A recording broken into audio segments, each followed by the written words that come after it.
Hello everyone. आज के इस वीडियो लेक्चर में हम फॉरेस्ट मैनेजमेंट के बारे में डिस्कस करेंगे और एक बार हम हमारा सिलेबस देख लेते हैं। आरपीएससी के द्वारा जो एसीएफआरएफएस एग्ज़ाम कंडक्ट करवाई जाएगी उसके लिए फॉरेस्ट्री ऑप्शनल का ये सिलेबस है और इसमें unit first and unit second हम डिस्कस कर चुके हैं। यूनिट थर्ड का हाईलाइटेड पार्ट भी हम डिस्कस कर चुके हैं। आज का हमारा टॉपिक है फॉरेस्ट मैनेजमेंट, इसकी डेफिनेशन, इसके ऑब्जेक्टिव और प्रिंसिपल्स। तो स्टार्ट करते हैं। सबसे पहले हम फॉरेस्ट मैनेजमेंट की डेफिनेशन से स्टार्ट करेंगे। मैनेजमेंट का जो सिंपल मीन होता है वो है कि कोई प्लान करना और फिर उसको इम्प्लीमेंट करना। इसी तरीके से जो फॉरेस्ट मैनेजमेंट है उसमें प्लान किया जाता है और फिर जो प्रैक्टिसेस हैं उनको इम्प्लीमेंट किया जाता है। तो डेफिनेशन यहाँ दी गई है कि forest management is the process of planning and implementing practices for the stewardship.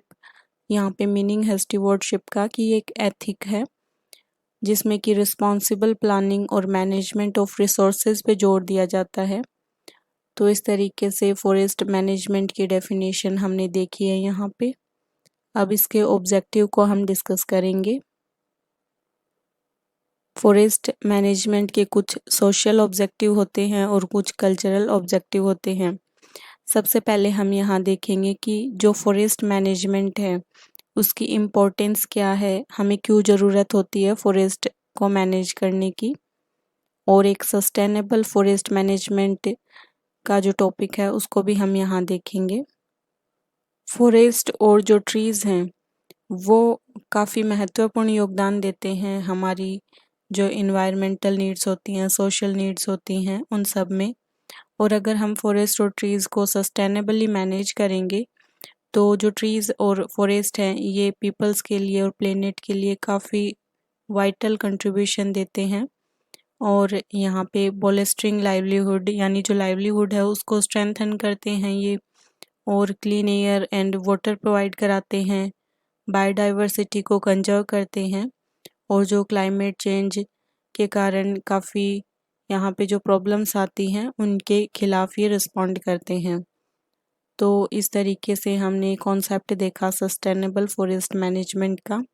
Sustainable forest management से जो हमारा मीन है कि इन्वायरमेंट को नुकसान पहुंचाए बिना, क्लाइमेट को नुकसान पहुंचाए बिना यहाँ पे हम फॉरेस्ट को अच्छे तरीके से मैनेज कर पाएँ जिससे जो लाइवलीहुड है वो यहाँ पे स्ट्रेंथन हो पाए और भी काफ़ी सारी जो फैसिलिटीज़ हैं वो प्रोवाइड की जाएं फॉरेस्ट के द्वारा।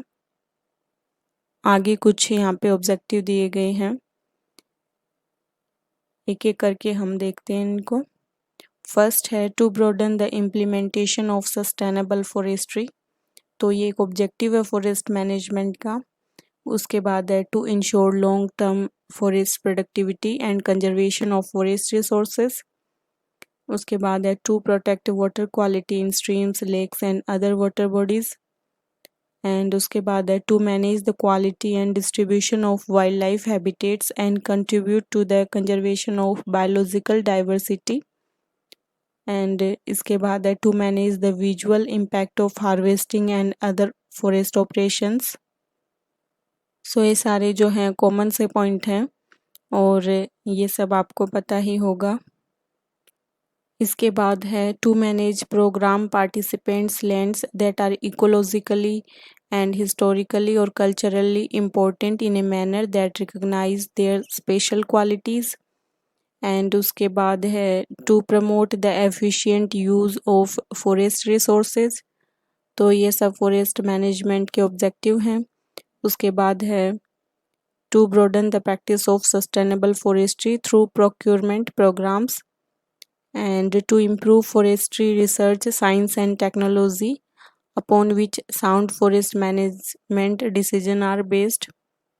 And next to improve the practice of sustainable forest management by resource professionals, logging professional and contractors through appropriate training and education programs. And next है commitment to comply with applicable federal, provincial, state और local laws and regulation. तो local laws वगैरह की बात की जा रही है यहाँ पे, उनके साथ कंप्लाई करने की। And to broaden the practice of sustainable forestry by encouraging the public and forestry community. तो इस तरीके से हमने सोशल एंड कल्चरल ऑब्जेक्टिव हैं वो देखे यहाँ पे फॉरेस्ट मैनेजमेंट के। अब हम जो प्रिंसिपल हैं इससे रिलेटेड उनको देखेंगे। नेक्स्ट है सपोर्टिंग प्रिंसिपल्स। तो सबसे पहले है सस्टेनेबल फॉरेस्ट्री का प्रिंसिपल।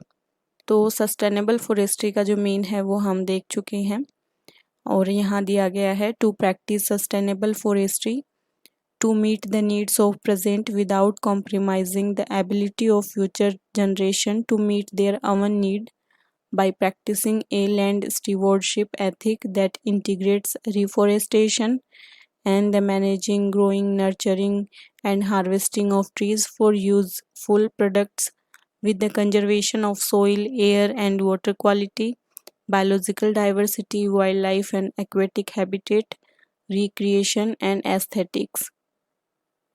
तो सस्टेनेबल फॉरेस्ट्री का जो सिंपल मीन है वो ये है कि हमें अंधाधुंध तरीके से फॉरेस्ट को नुकसान नहीं पहुंचाना है। हमें हमारी जो नीड्स हैं फॉरेस्ट से वो हम कंप्लीट करें और एनवायरनमेंट को नुकसान पहुंचाए बिना। तो ये यहाँ पे प्रिंसिपल है सस्टेनेबल फॉरेस्ट्री का। इसके बाद है रिस्पॉन्सिबल प्रैक्टिसेस।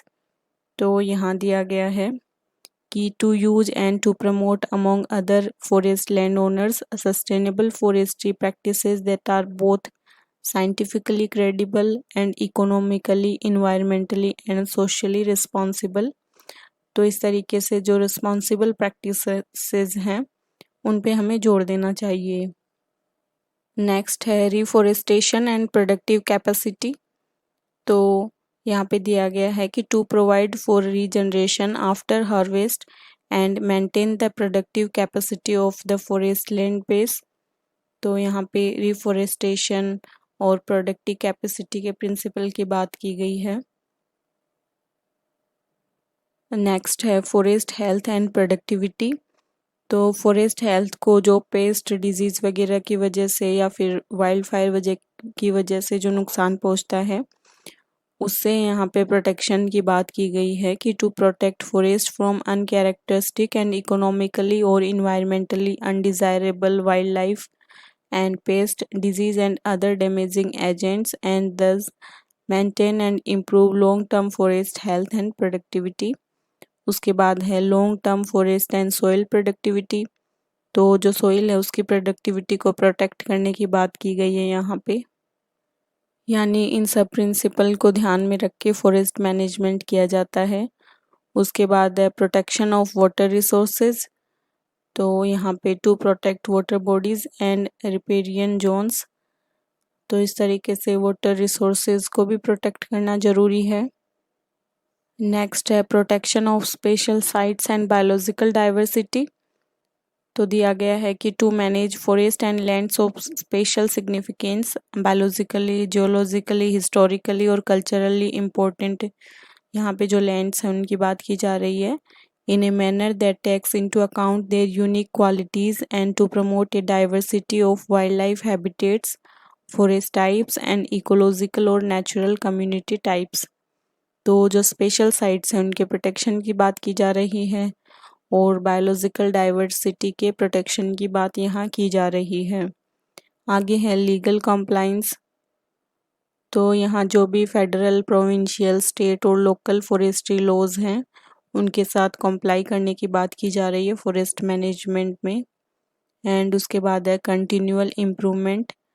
तो जो भी प्रैक्टिसेस हैं उनमें इम्प्रूवमेंट की बात की जा रही है यहाँ पे। and to monitor, measure and report performance in achieving the commitment to sustainable forestry।